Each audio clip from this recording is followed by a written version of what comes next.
It is. So good morning to you guys. So let's go ahead and get started. I want to check in with some of our weather watchers this morning because what they're telling us pretty much indicative of what we're seeing around the area and what you will likely see.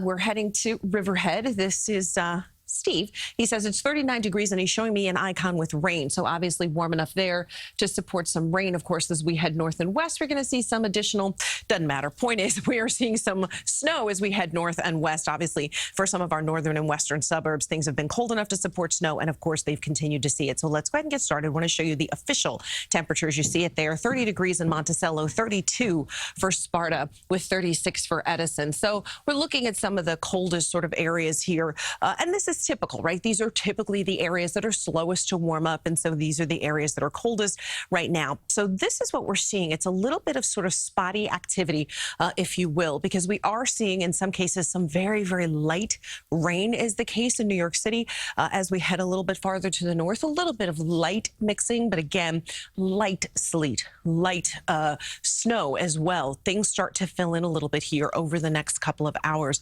but we're still seeing some of that snow in places like Poughkeepsie. And so we're looking at this system. It's still pretty vigorous, starts to fill in over the next couple of hours. And this is sort of the big picture. You can make out the circulation. There it is, counterclockwise. So what happens is we turn on your Futurecast, and this is 5:30 in the morning. So we start to see the rain filling in a little bit more, right? So we're still seeing some fairly light rain. This particular model by 9 o'clock has that rain changing over to snow.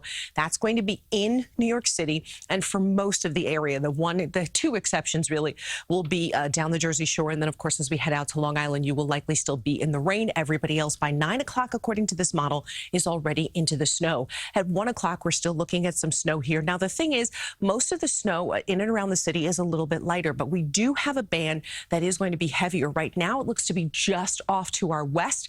If that shifts, we will see the numbers and the totals bump up in the city. But this particular model has the system still dumping snow at 11:30 tonight, finally out of here by early tomorrow morning. So how much snow do we get? Right now, you can see New York City is in that 1 to 3, but look at the 3 to 6. We're right on the edge of that band. So you can see most of the area is really in a 1 to 6, if you will, because that's just where things are just that close. Now, if you look north and west, 6 to 12, and then, of course, we have the bullseye up north where they could see more than a foot of snow. So the rain turns to snow. 39 degrees, our forecast high for today. It's blustery.